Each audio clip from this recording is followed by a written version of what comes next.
All content is intended for educational, historical, and informational purposes only. Secret Intelligence Field Manual. Office of Strategic Services. This manual was originally issued by the Office of Strategic Services, OSS, on March 22, 1944 as part of their classified training material for select personnel. It is published here for historical and educational purposes only. The original text was intended for a highly specialized audience during World War II and contains sensitive operational guidelines. This edition does not contain classified information, and the handling or distribution of the material today is no longer subject to the same security regulations. Section 1. Introduction. 1. Scope and purpose of the manual.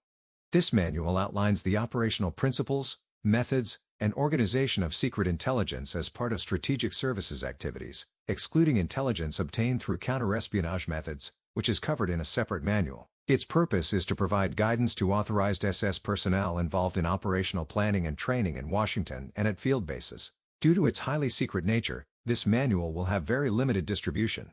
2. Definitions. A. Overall program for strategic services activities.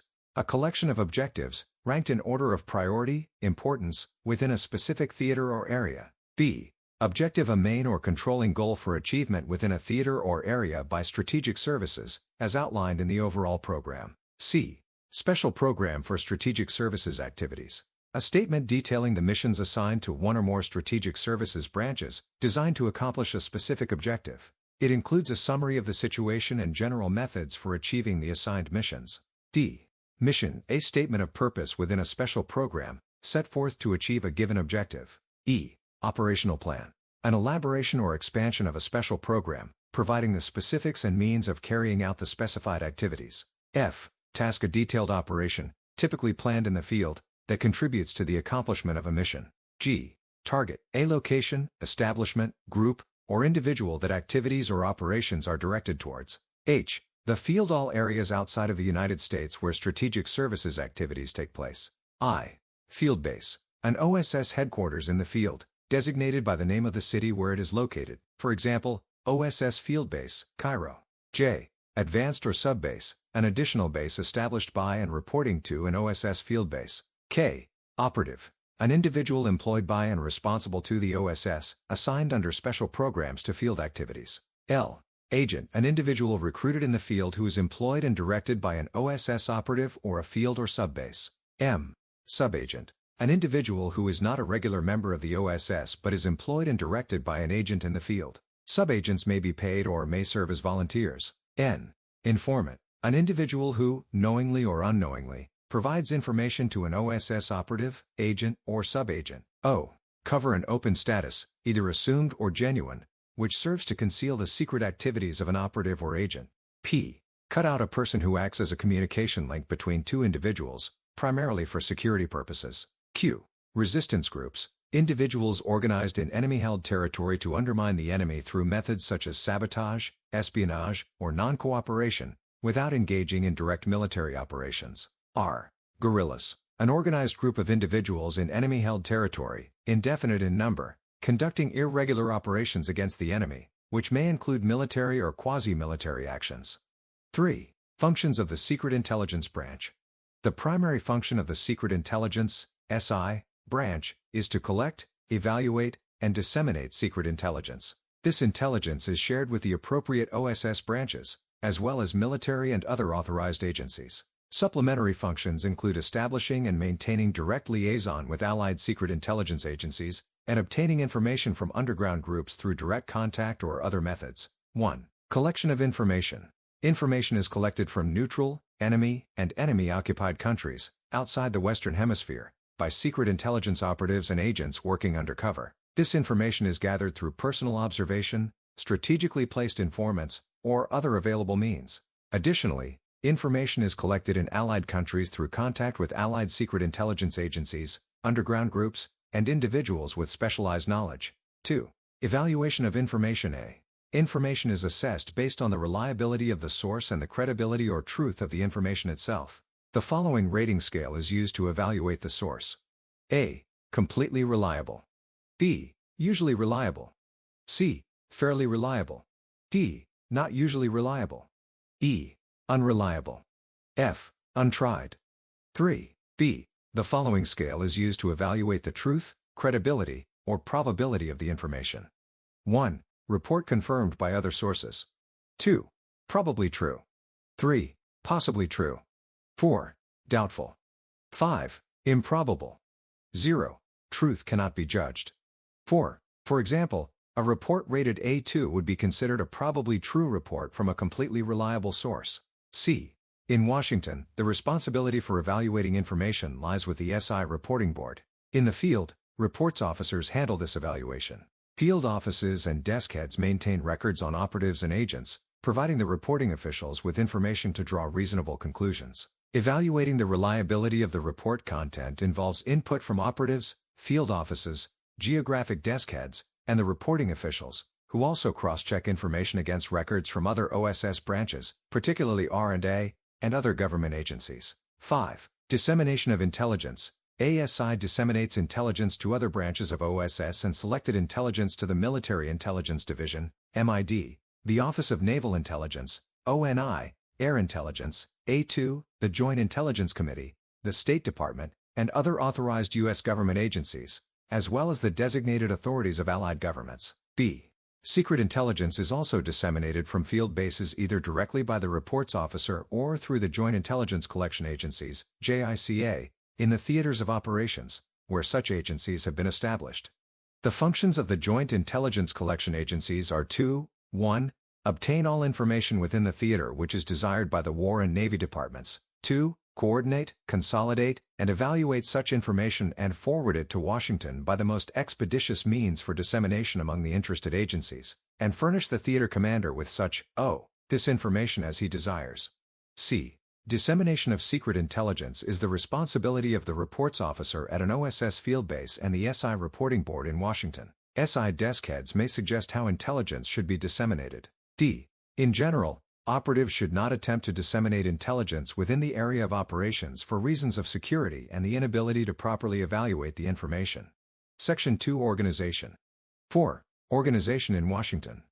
A. The SI branch is one of the intelligence branches, under the general supervision of the Deputy Director, Intelligence Services, OSS. B. The Chief, SI branch, is charged with the responsibility of carrying out the functions of the Secret Intelligence Branch. Deputy Chiefs are responsible to the Chief, SI branch, for the supervision of activities within certain broad geographic areas. Under the Deputy Chiefs, there are Section Chiefs responsible for all SI activities within smaller geographic areas or theaters or neutral countries.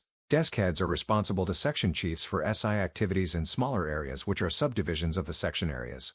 C. In addition to the organization along geographic lines for SI activities, there are functional sections covering special activities which cut across geographic lines. The Section Chiefs for these functional sections, while directly responsible to the Chief, SI, for their specialized activities, work in close cooperation with the geographical Section Chiefs. D. The Executive Officer, SI branch, is a general executive assistant to aid the Chief in the performance of all duties assigned to him. E.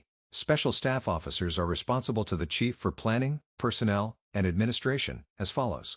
1. The Planning Officer has the duty of coordinating the plans of the various sections and desks within SI, with the overall and special plans for strategic services activities. 2. The Personnel Officer is responsible for the recruiting and training of all SI personnel, except clerical.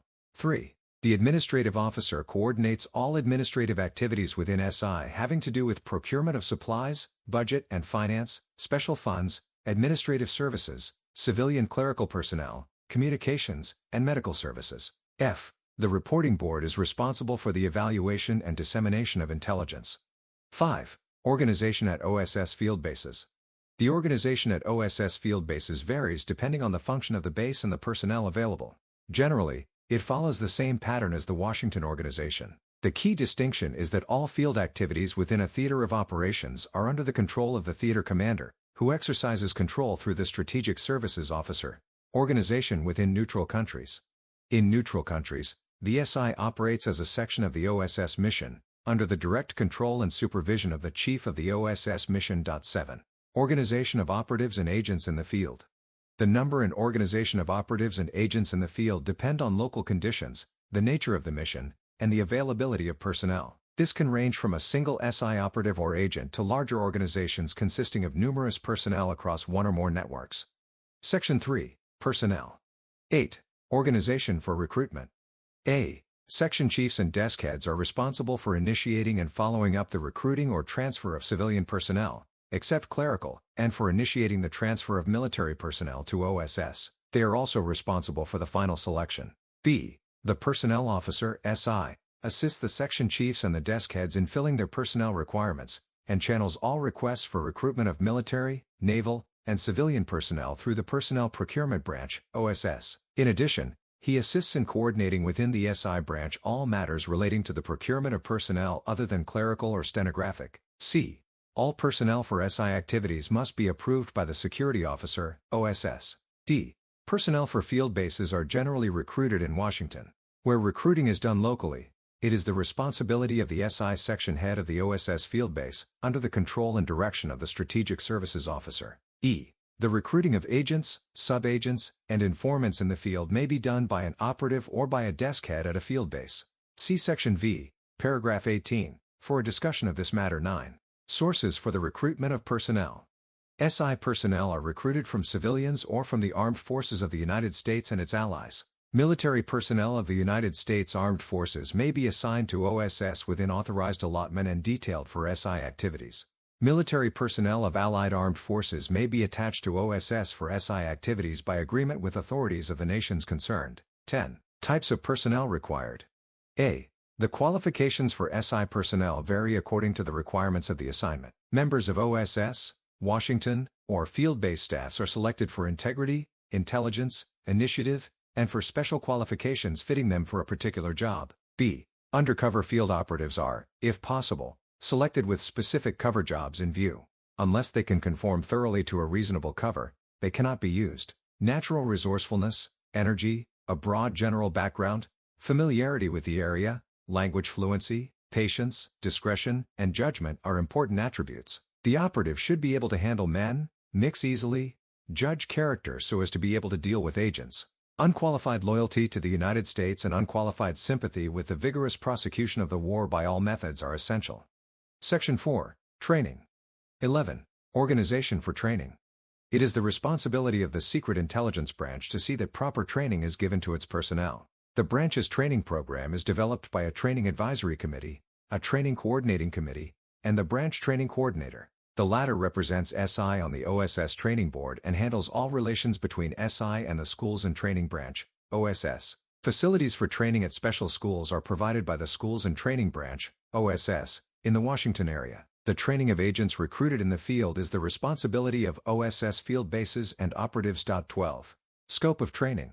A. Before starting formal training, prospective operatives are generally put through a series of tests and observations to determine their aptitudes for SI work. B. Training for operatives begins with a basic course in secret intelligence. This course embraces, both in theory and in practice, such matters as security, cover, communications, recruiting and handling agents, police methods, battle order, effects of propaganda, public opinion testing, cipher, radio code, elementary map reading and sketching, use of the compass, demolitions, and weapons. Advanced training for the secret intelligence operatives is conducted at an SI finishing school. Here specialized instruction is given in secret intelligence techniques, and the operative, with assistance from the instructors and his desk head, develops his cover and otherwise prepares for his particular mission. The desk head can be of great help to the operative during this stage of highly individualized instruction and to that end should remain in as close touch with him as is consistent with security. C. Until he leaves for the field, the operative continues to receive further special instruction,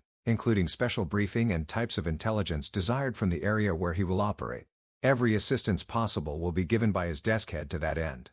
This training should be given to SI operatives recruited and trained in the U.S. and will be supplemented in the theater. SI operatives and agents selected in the theater will receive similar training and instructions under the direction of the SI section chief. D. New personnel selected, section chiefs, desk heads, and other staff personnel for the SI branch should take the basic course in order to become familiar with the instruction given at the schools.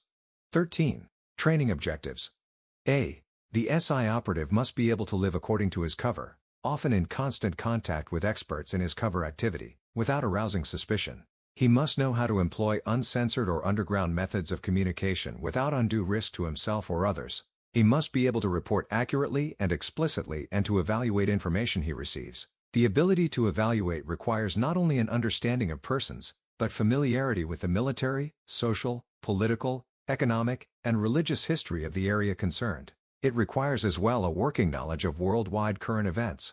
The operative going on a mission in an enemy or enemy-occupied country also requires an intimate knowledge of the territory and the ability to pass for a native. Briefly stated, the training of operatives is conducted with these ends in view: to get the operative to his post, to enable him to remain there, to get his reports out, and to get him out when and if necessary. B. Section chiefs, desk heads, and other staff personnel dealing with operatives require a knowledge of field operating methods and conditions so as better to direct and judge the work of men in the field. Section V. Methods of operations. 14. General. OSS is authorized to conduct secret intelligence activities in all areas, exclusive of the Western Hemisphere. In neutral areas, however, SI activities may be limited by understandings with the Chiefs of Diplomatic Missions. Part 15. Security.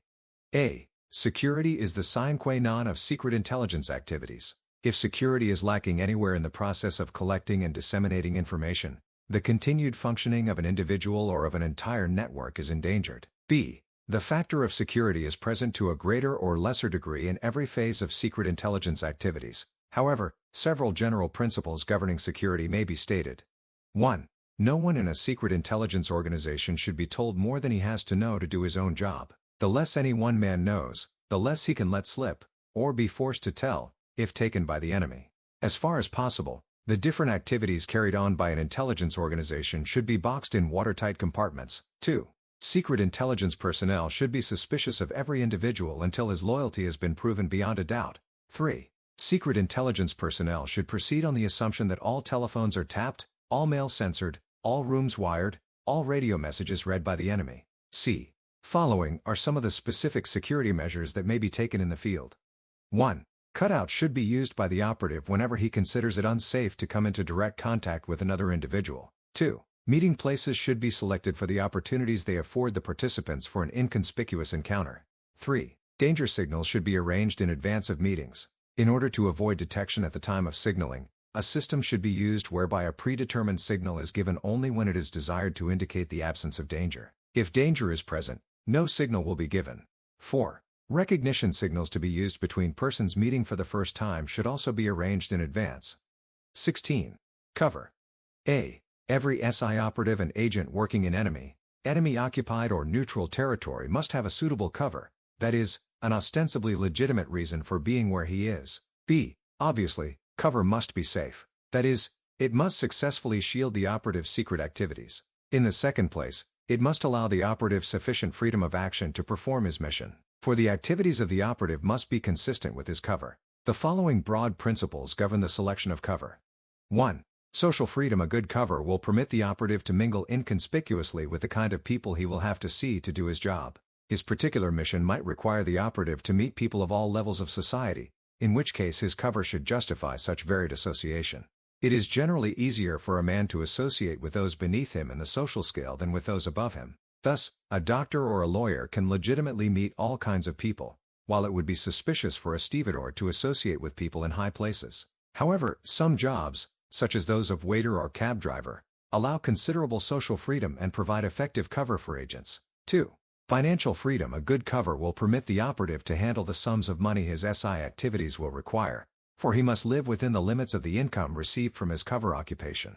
If he is to handle substantial amounts of money and to entertain a good deal, the operative should adopt a cover occupation that pays well. On the other hand, if circumstances require him to adopt a poorly paid occupation, he must be careful not to spend more money than the income from such an occupation would normally allow. Many covers are wrecked on the rock of finances. Unusual bank deposits or irregular financial transactions are prime causes of counter-espionage investigations. 3. Freedom of movement. A good cover will permit the operative to travel to the extent necessitated by his mission. If his particular mission requires extensive traveling, he should choose a cover that would make frequent journeys perfectly natural.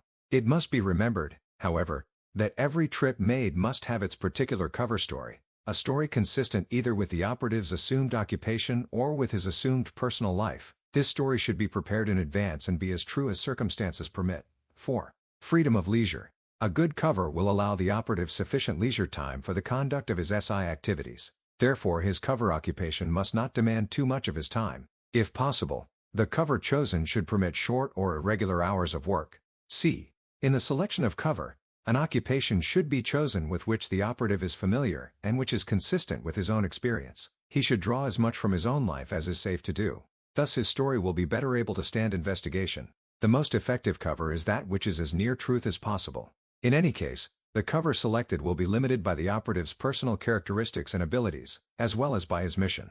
D. Where the cover is almost or wholly artificial, the operative must take every precaution to live the part. His dress, appearance, personal effects, speech, mannerisms, and every action must conform. He must be sure that nothing he wears, possesses, says, or does will make him conspicuous or reveal that he is not what he pretends to be. E. Cover is so important, and good cover so rare, that in many cases the finding of a good cover will determine the selection of the operative and the definition of his mission. F. The selection of a suitable cover is the responsibility of the section chief or desk head. Arrangements with organizations outside of OSS, either private or governmental, which cooperate in providing cover for an operative, are made through the intermediary of a representative of the director, OSS, appointed for the purpose. G. In working out the details of an operative's cover, the desk head will have the assistance of the Document Intelligence Division of the Censorship and Documents (CD) branch. From this division, the desk head will be able to obtain for his operative the necessary samples of foreign papers, stamps, labels, letterheads and documents, required items of foreign clothing, accessories, suitcases, dispatch cases, and similar equipment, and information on conditions and regulations in foreign countries with which the operative must be familiar. H. In the event of capture by the enemy, a secret intelligence operative or agent should stick by his cover story and deny all charges. Despite the seriousness of his own position, he should not fail to protect to the end the security of the organization of which he is a member. Port 17. Communications. A. Good communications are essential to the efficient functioning of an intelligence network. An operative may be able to obtain vital information, but unless he can get that information to the right people in sufficient time, his work will have been wasted. Much thought and effort, therefore, must go into the establishment of a safe, rapid communications system. B. Communications can be divided into three categories: within a network, between operatives or agents and the field base, and from a field base to other field bases in Washington. C. Within a network, a number of varying methods may be used to maintain communications. These include personal meetings, cutouts, secret inks, improvised codes, and letter drops, and at times telephone, telegraph, ordinary mail, or general delivery. Each of these measures has particular advantages and disadvantages, and each requires special precautions. The method or combination of methods used will be governed by local conditions. If possible, an alternate communication system should be set up and held in readiness to be used if the first system should break down. D. For communications between a network and a field base, radio is one of the best means in view of its rapidity. When used, adequate security must be taken to avoid enemy detection. Security methods include keeping the transmission short, changing the transmission time constantly, moving the location of the set frequently, employing cipher. In addition to radio, couriers are a primary means of communication. Sometimes, however, communication can be effected through transport workers, public conveyances, or even more ordinary methods of telephone, telegraph, or mail. E. In communicating between a field base and other field bases or Washington, existing Army and Navy, State Department, and commercial facilities will be used. 18. Arrival and departure. A. It is essential that careful planning precede an operative's penetration of a new territory, and that he be furnished with detailed instructions as to the means of entry and of contacting individuals who will be of assistance to him. This is particularly true of an operative inaugurating SI activities in an enemy or enemy-controlled country. B. An operative can enter and leave his assigned area of operations either secretly or by the normal means of access and egress under the protection of his cover. An operative may gain secret entry to a territory by airplane, submarine, or other vessel, or by making his way across a land border. Particular care must be taken to hide or destroy the paraphernalia an operative may have used to enter a country surreptitiously, such as a parachute or a rubber boat. C. On arrival in a new area, the operative should learn all he can as quickly but discreetly as possible about local conditions and regulations and local personalities, and should at once plan and make arrangements for his escape in case of emergency. D. Before he enters a new area, every effort is made to furnish the operative with authentic and current documents, such as identity and ration cards. However, since the enemy authorities may from time to time make changes in the cards currently in effect as a control measure, The operative working in hostile territory should as soon as possible make sure that his documents conform to existing regulations. E. His first preoccupation should be to establish himself in his cover and become an accepted member of the community. He should not attempt any undercover work until this preliminary adjustment has been accomplished. The time required to establish himself will depend on where the operative is located, the nature of his cover, his own resourcefulness, and the amount of assistance he will receive from friends. Generally speaking, the operative will be able to begin functioning a good deal sooner in a neutral country than in enemy or enemy-occupied territory, where greater precautions must be taken. The operative or agent who is a citizen or resident of the area in which he is to operate has a distinct advantage and will be able to begin his undercover work much sooner. 19. Establishing sources of information. A. In neutral countries, local American businessmen or those of a friendly nationality can be useful to the operative in making contacts and securing sources of information. Members of the neutral country's secret police and minor government officials, if favorably disposed or sufficiently rewarded, can also be of great assistance. Undercover activities in a neutral country are usually in violation of the laws of the country. Hence, in every case proper security measures must be taken, as well as every precaution against enemy agents in the same area. B. In enemy and enemy-occupied countries, the operative may receive support and assistance from members of underground organizations and opposition political parties with whom he has established contacts. C. In the selection of agents, those shall be sought who have direct access to the information desired. First-hand information will be more accurate and helpful than hearsay. D. The number and type of agents an SI operative should recruit will vary with existing local conditions. In general, a secret intelligence network should be kept as small and compact as the mission to be accomplished will allow. E. In conformity with the basic rule of security that no one in the organization be told more than he needs to know to do his own job, a secret intelligence network may be set up along the lines of the cell system, modified to fit prevailing circumstances. The following diagram represents a type of the cell principle.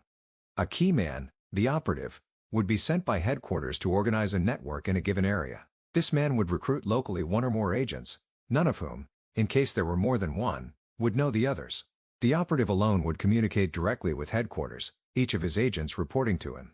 Each agent would then organize a cell, or group of perhaps 4 to 6 sub-agents. These sub-agents would not know the operative, but each would report to the agent in charge of his particular cell. One of the sub-agents from cell number 1, selected for his leadership and ability, would then be designated to form and become chief of a second cell. None of the men in cell number 2 would know the men in cell number 1 except the chief, who would report to the head of the first cell. One man from cell number 2 would then be designated to form a third cell, and so on until the desired number of cells was organized. That number would vary with the job to be done in the local situation. As used by SI, this form of cell organization is not rigid, but may be altered to meet special conditions. F. Before employing a new agent, the operative should conduct a thorough yet unobtrusive security check to make sure of his reliability. The importance of knowing one's man is obvious. Operatives should be particularly wary of individuals who offer their services unsolicited. These may be agents provocateurs and operating for the enemy police. After checking a prospective agent for security, the operative should assign him relatively simple tasks at first, gradually building up to more difficult tasks of greater trust. G. In addition to collecting information through regularly employed agents, the operative even in enemy or enemy-occupied countries will be able to gather a good deal of general information from the press and radio and through his normal social and business contacts. The individuals furnishing this information, of course, will not be aware of the operative's secret activities. When pieced together in the light of reports received from agents, information gleaned in this manner can prove of value. 20. Remuneration of agents. A. Whenever possible, agents should be recruited whose motives for working against the enemy are patriotic rather than financial. Remuneration should be regarded by the agent as a reward rather than as an inducement to render services.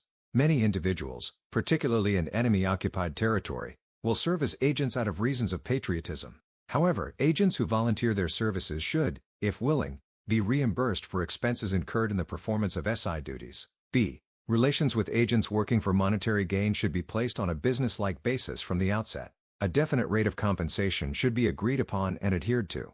Some agents work better when they receive a small retainer and are paid over and above this fee according to results. In such instances, a close watch must be kept to check faked reports submitted in order to get easy money. A good man should be treated fairly and generously and appreciation shown for good work.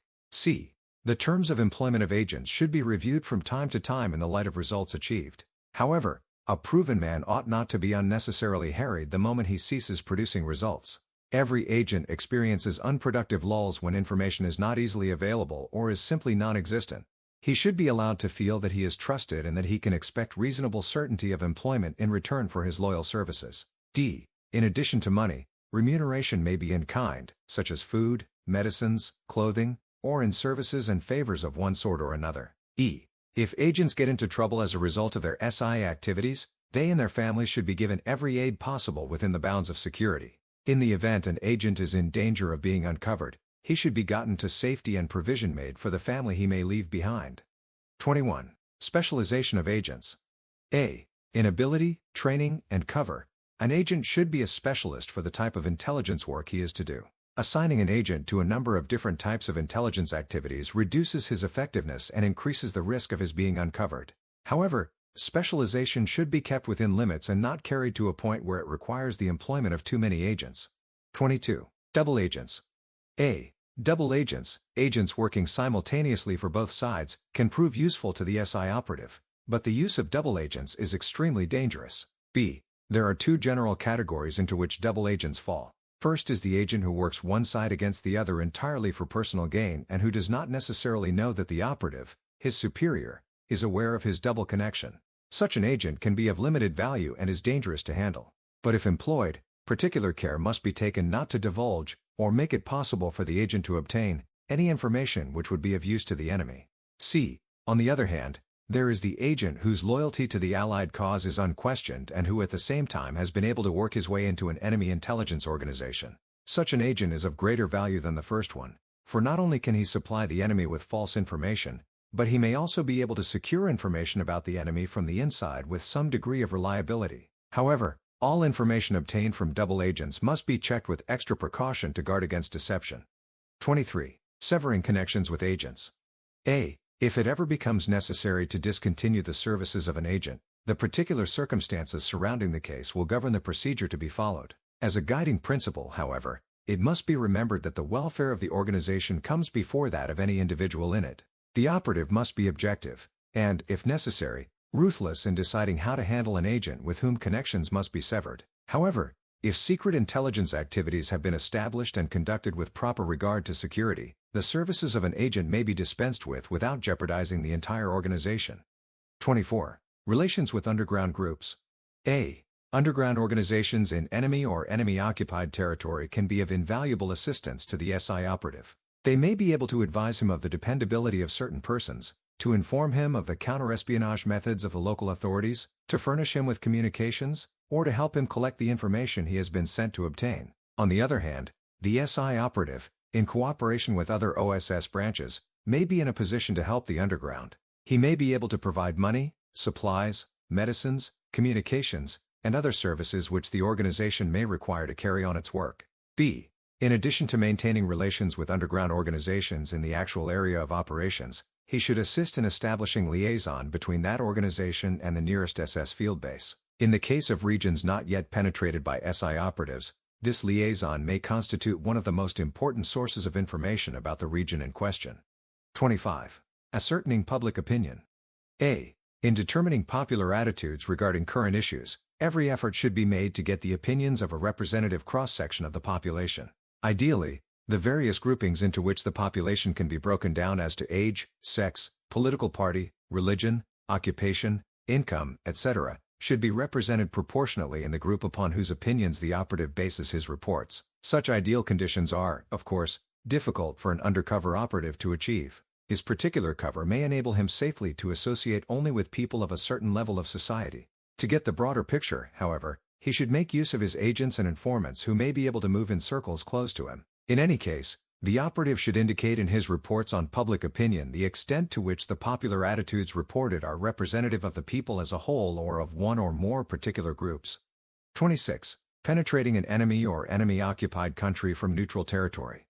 A. In many cases, the best means of establishing an intelligence network in enemy or enemy-occupied territory is by working through a nearby neutral country. B. Having established himself under cover in the selected neutral country, the SI operative should make contact with persons who are willing or who can be induced to work for him. The operative will choose individuals, after, of course, taking all necessary security precautions, whose qualifications include the privilege of residing in the enemy or enemy-occupied country and of traveling between it and the neutral country from time to time. Such individuals may be found among minor government officials, political leaders, businessmen, industrialists, educators, scientists, commercial travelers, seamen, railroad employees and other transport workers. With the aid of their business, social or governmental connections, and under cover of their normal occupations, often as a sideline to those occupations, the individuals thus selected may set up small intelligence networks in the enemy or enemy-occupied country or operate entirely on their own to secure the desired information.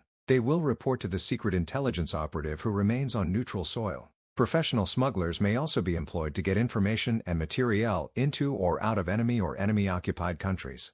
C. If an agent network has been established, it will be easier for the SI operative to enter enemy or enemy-occupied territory to conduct his work personally. 27. Reports. A. Reports on information collected should be accurate, specific, and timely and should include all pertinent information. Exact dimensions, statistics, and dates should be given whenever possible. Any estimates should be labeled as such. It is essential to indicate the date on which the information contained in the report was observed. Photographs, plans, blueprints, and sketches should be included when they contribute to the clarity of the information. B. Speed in reporting information is always an important factor. Sometimes it may be the crucial factor which will determine the ultimate success or failure of an operation. Hence, every effort must be made to transmit information as rapidly as possible. This calls attention to the need for an adequate communication system. See paragraph 17. Upon the urgency of a particular item of information will depend in part the method of communication used in transmitting it. In an emergency, rapid reporting of the available facts is preferable to delay in the hope of ascertaining the whole story. However, it must be borne in mind that grave danger to an undercover operative lies in prolonged and regular transmission enabling the enemy to locate the station. Reports, therefore, must be of minimum length, sent from different localities at irregular times. C. With due regard for its security, the original source of any information reported from the field should always be indicated for the information of the desk head and the reporting board. Such indication is important because the field base or OSS, Washington, may receive the same information from apparently different sources, whereas in reality various agencies are quoting the same source. If the source is not indicated, this may give rise to the erroneous and possibly dangerous belief that the report has been independently confirmed.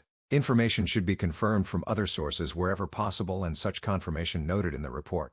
All information concerning the source such as type of individual, occupation, political prejudices, should be furnished wherever possible but should remain consistent with security considerations. D. In the dissemination of all SI reports, whether from the field or from Washington, the distribution which has been made should be clearly and completely indicated and reported.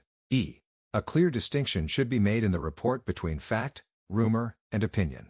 F. Operational data, as distinguished from intelligence, should be segregated and reported separately. G. As a guide in reporting military and naval information, the operative will find the basic notes of the SI branch on such subjects as airfield reporting, road reporting, and beach reporting to be useful. These notes are brought up to date from time to time and have been translated into foreign languages according to regional needs. A memorandum prepared by the liaison officer mid-SI/OSS entitled Requirements of the Military Intelligence Service should also prove helpful in this respect.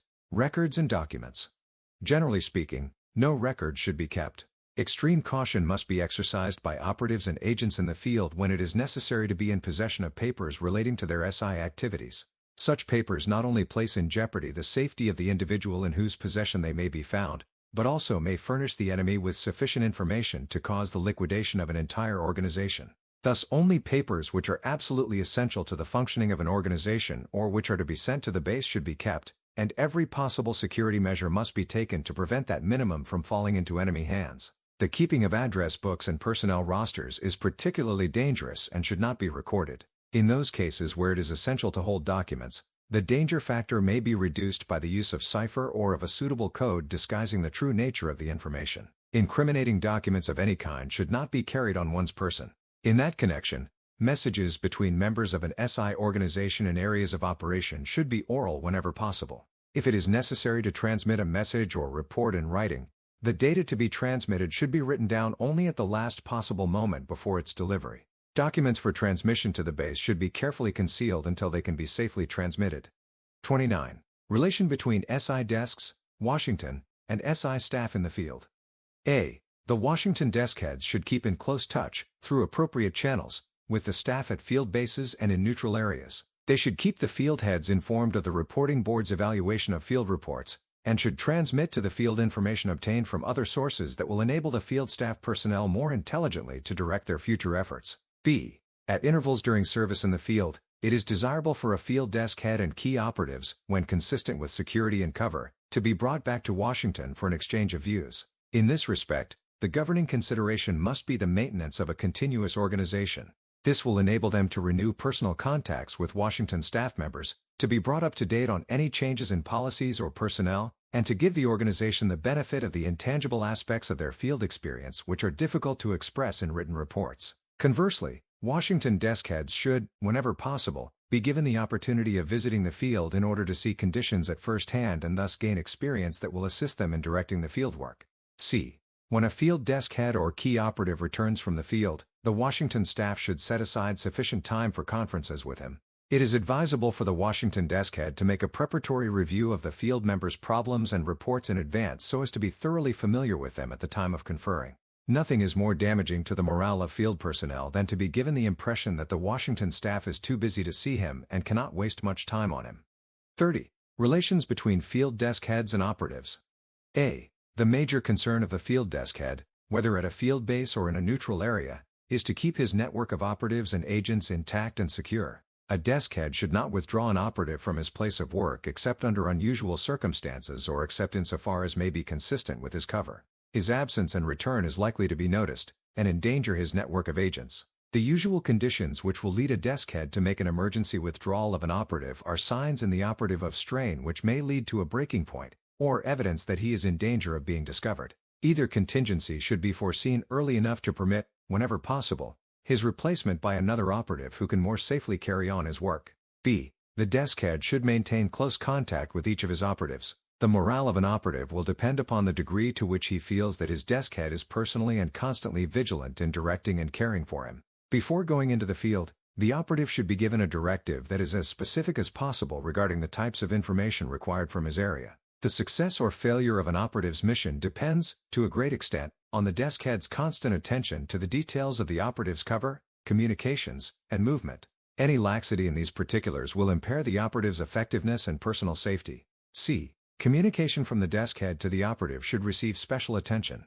The operative who hears nothing from his desk head for a considerable period of time is likely to feel that his work is unimportant and unappreciated. The desk head must keep closely in touch with the latest intelligence requirements from the operative's area, and, within limits of security, keep the operative informed of important changes in requirements and of the value of his work. Section 6. Types of information required. 31.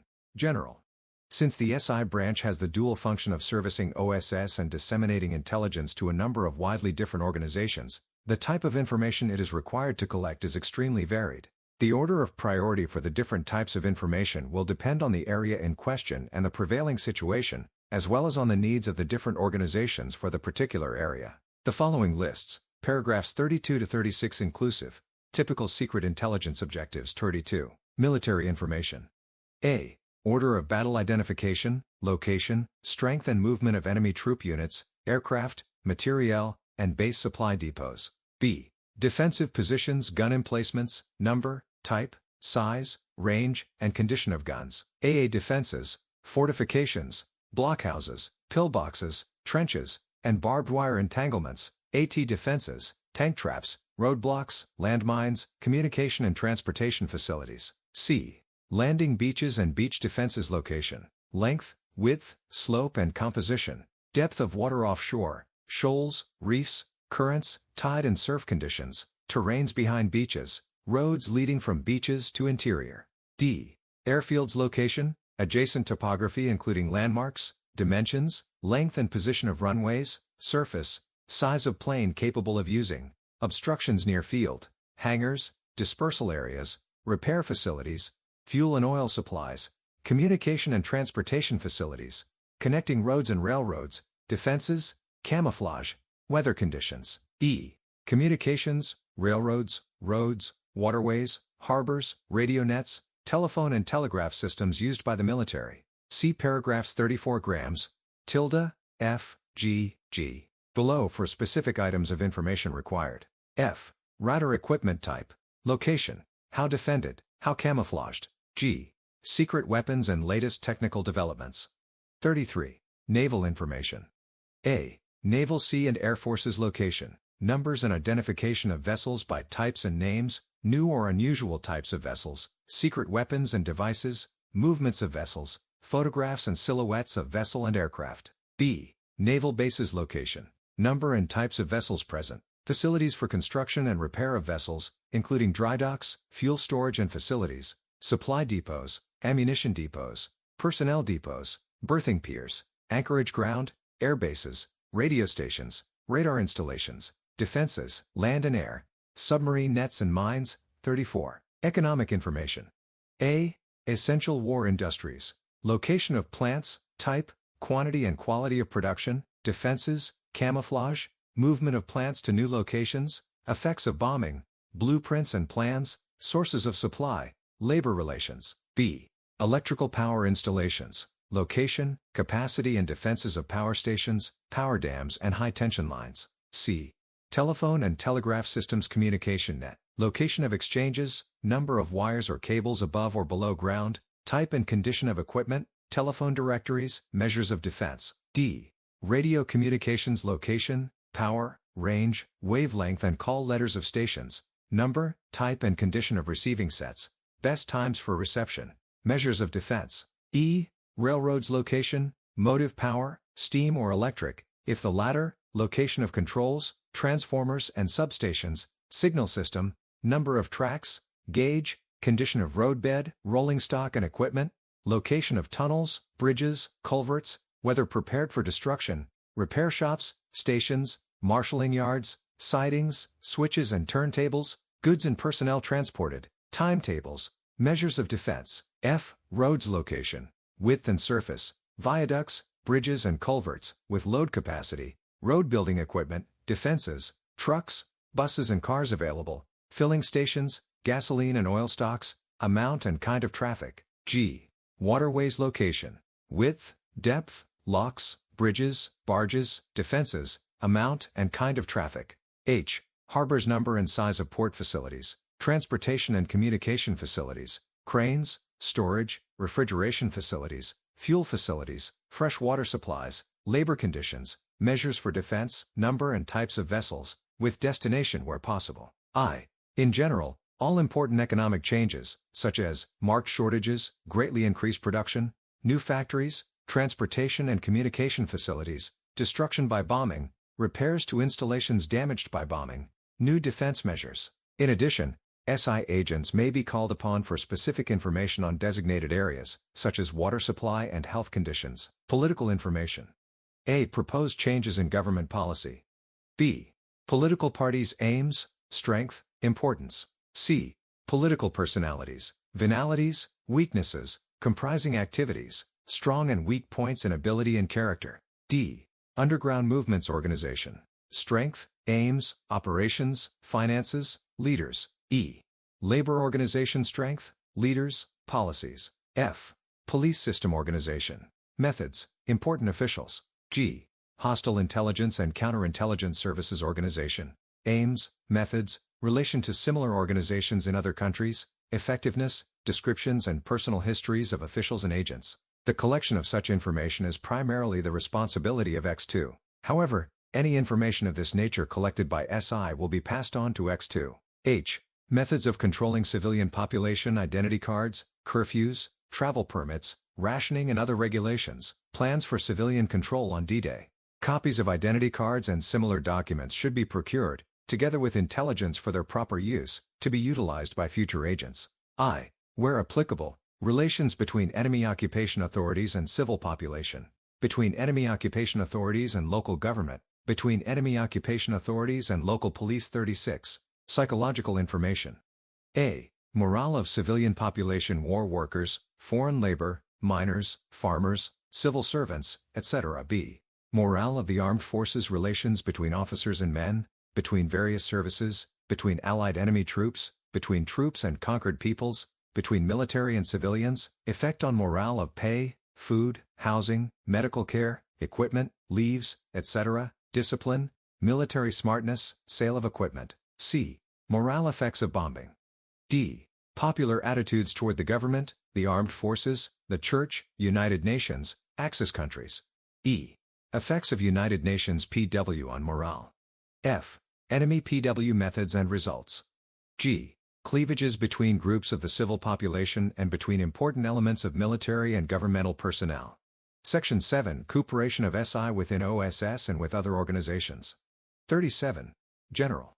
The very nature of its activities requires the SI branch to coordinate such activities with the other branches of OSS, with the armed services, with the State Department and with the secret intelligence services of the Allied nations. Not only must SI be kept informed of the specific intelligence requirements of each agency it serves, but it must see to it that the desired intelligence, once collected and evaluated, is disseminated to the agencies which can act on the basis of that intelligence. Furthermore, duplication of effort will be avoided and the collection and evaluation of information facilitated by a complete, rapid interchange of information with other intelligence organizations. Cooperation with other branches of OSS. Cooperation of SI with other branches of OSS falls into two general categories.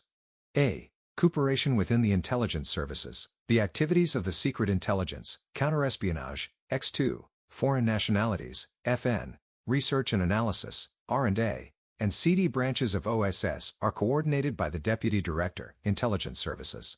Regular meetings of the chiefs of these branches are held under his supervision. Close collaboration must exist between SI and X2.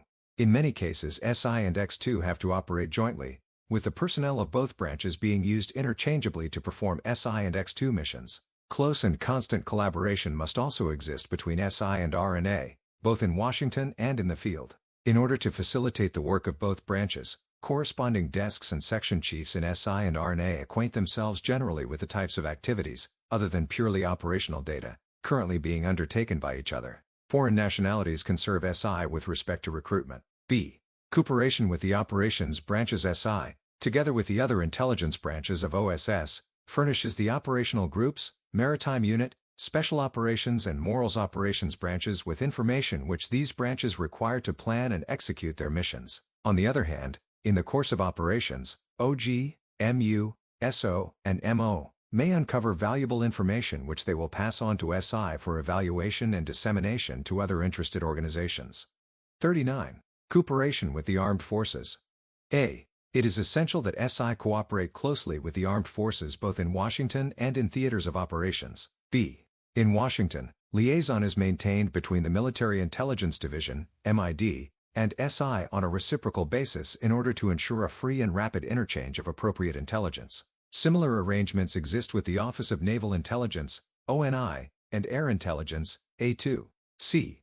In theaters of operation, the coordination of SI activities with the armed forces is still more complete, since all OSS operations come under the direct control of the theater commander. D. Although combat intelligence does not normally come within the province of SI organizations in theaters of operations may at times be called upon to assist in the collection of this type of intelligence. However, SI should not engage in the collection of combat intelligence unless specifically requested to do so by the theater commander. 40. Cooperation with the Department of State. A. The SI branch furnishes the State Department with political and other pertinent intelligence, supplementing the intelligence which the department gathers through its own sources. B. On its part, the State Department often provides valuable assistance and advice for SI operatives and agents. In addition, diplomatic and consular officials, because of their experience in the field and familiarity with the local scene, are often valuable counselors. Bots 41. Cooperation with similar agencies of allied nations. The SI branch maintains close relations with the secret intelligence organizations of allied nations, including those governments in exile. These organizations often are able to supply SI with information and personnel which it would be otherwise difficult or impossible to obtain. Close liaison with these organizations prevents duplication of effort and helps provide a check on information secured through other channels. This liaison is maintained both in Washington and at field bases, principally the latter. Section 8. Planning. 42. General. A. Planning for secret intelligence is essential. Detailed planning must be performed before undertaking activities in a given area and before extending activities already underway. B. After an organization is established in a given area, secret intelligence activities are determined largely in accordance with the information demanded by a changing situation. Thus the planning of those activities must be a continuous process, based upon military and political developments. It must be flexible and should take advantage of opportunities as they present themselves. It must be farsighted. It will be dependent in large measures upon the initiative of the personnel of all echelons. 23. Programs. A. Special programs covering SI activities in a theater of operations are incorporated into OSS overall programs.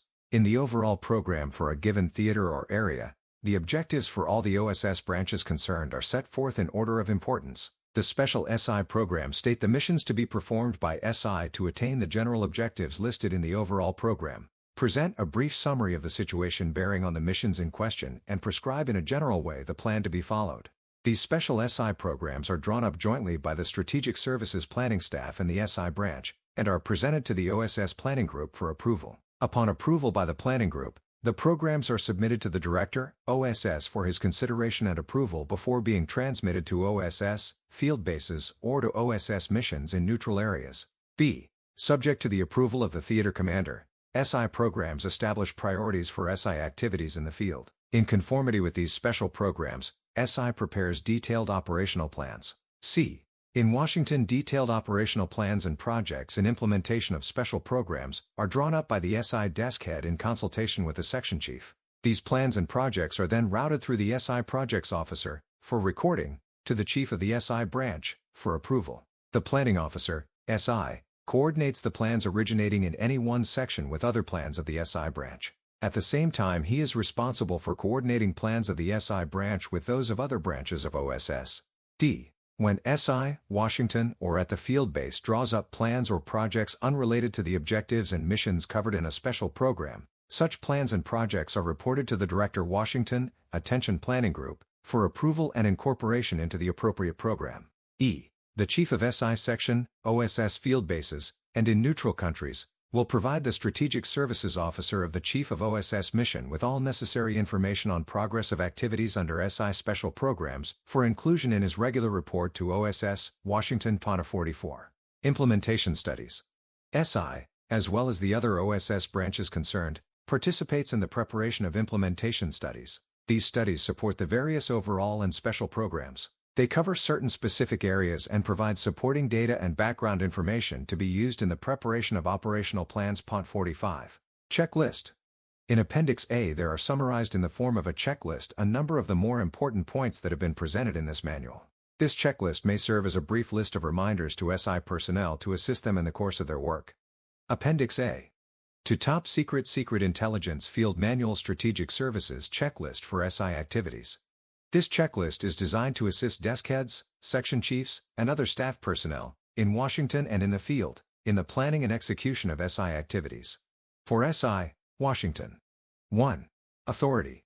Does the projected activity conform to approved strategic services overall and special SI programs, or to contemplated additional programs or revisions of such programs? 2. Planning and implementation of SI programs. Is planning complete? Has the plan been approved by proper authority?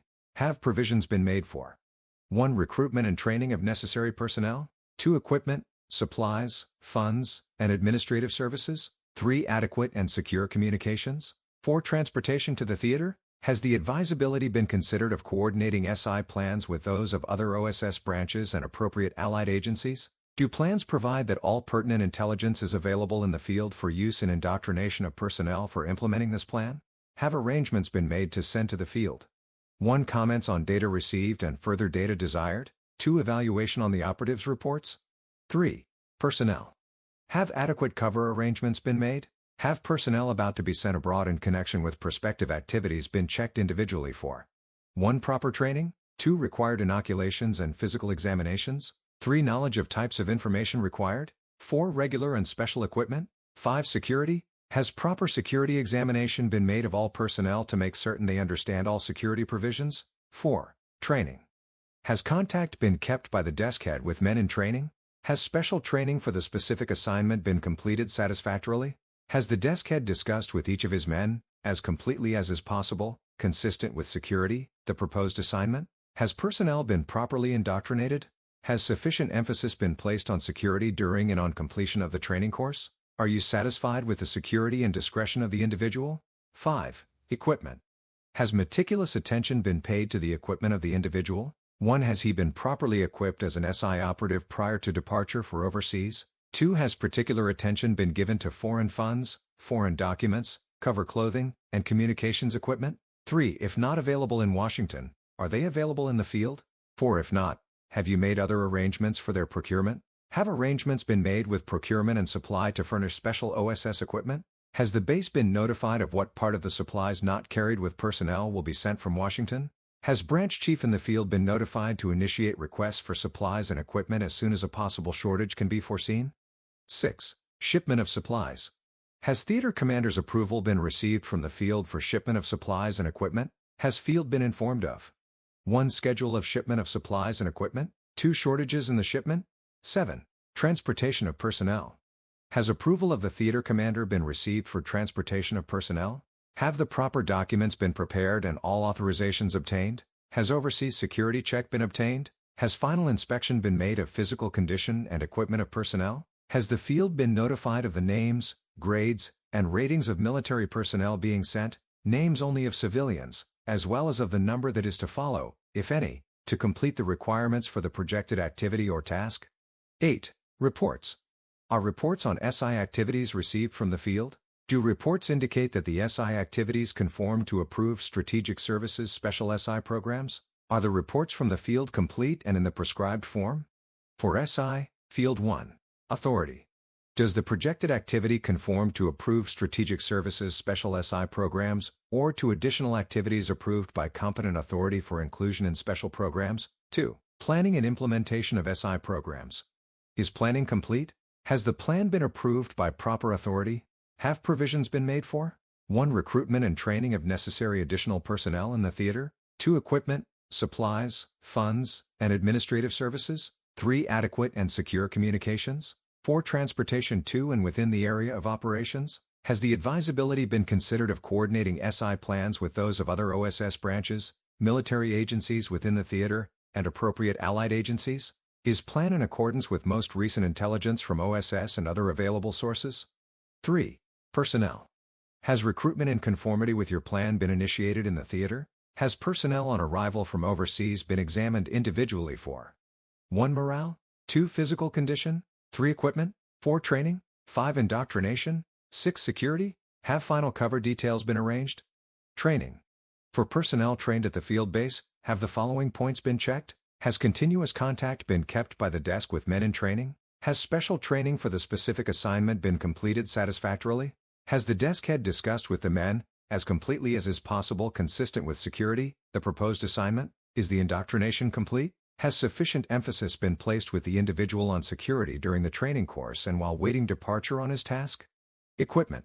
For the individual intended to enter enemy or enemy-occupied countries, are you satisfied with his personal equipment, clothing, foreign funds, foreign documents, and communications equipment? Have arrangements been made for furnishing future equipment, funds, and documents to the individual? Shipment of supplies. Have necessary requisitions been forwarded to OSS, Washington to equip agents recruited and trained in the field? Has theater commander approval been forwarded to Washington for shipment of items? Has schedule for shipments been worked out with Washington? Introduction into enemy or enemy-occupied countries. Have all the proper documents been prepared and all authorizations received from competent authority?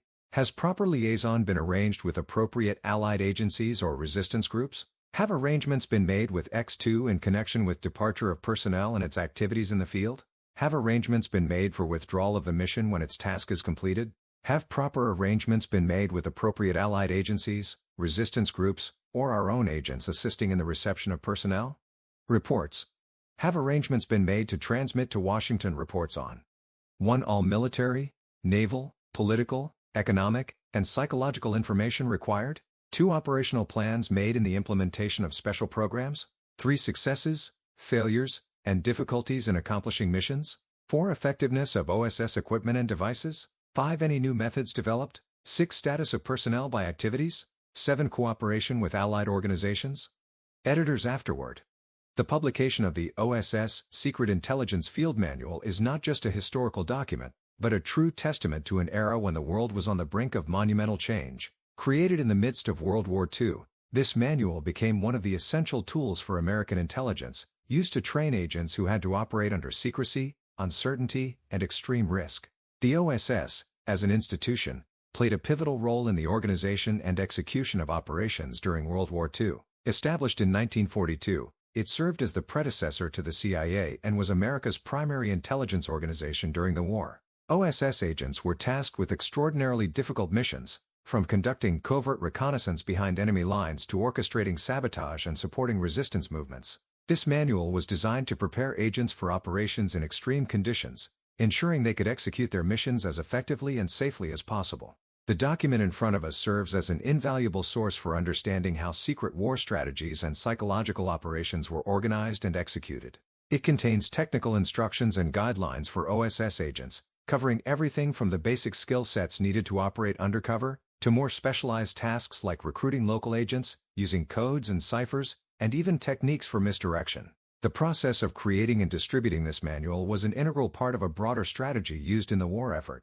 OSS was not merely an intelligence-gathering agency but a tool for cultural and psychological warfare. For the United States, this was a war in which influencing the minds and perspectives of people on both sides of the front lines was just as important as military operations. Following the war, many of OSS's methods and tactics were adopted by other government agencies and became the foundation for modern intelligence practices, including the CIA. This manual continues to exert significant influence on contemporary intelligence operations, even though some of the methods and strategies have become outdated with the advancement of technology and the evolution of warfare. However, the core principles embedded within it, secrecy, efficiency, precision, and effectiveness, remain just as relevant today. When examining this manual today, it's important to recognize that it was created not only for agent training but also as a demonstration to other nations and intelligence agencies about the power of secret warfare, psychological manipulation, and recruitment as potent statecraft tools. In today's globalized world,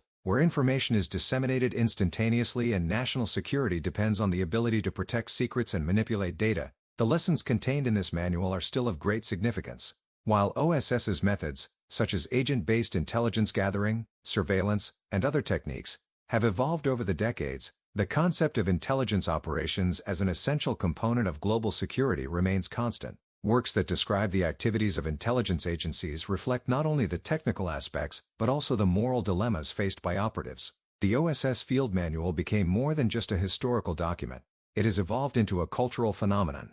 Over time, many of the methods and approaches developed by OSS have been reflected in literature, film, and other forms of art, where characters work at the edge of legality and morality, searching for the best ways to achieve their goals. The Secret Intelligence Field Manual is not merely a manual or a historical document. It is a living piece of history that allows us to peer into the workings of one of the most influential and powerful organizations of wartime intelligence. This manual is a testament to the skill and innovation with which OSS agents worked, and their contribution to the ultimate Allied victory in World War II. This publication should be seen not only as a field guide but also as a mirror reflecting the complex and fraught times in which decisions had to be made. Times that changed the course of history and affected many nations, both military and civilian.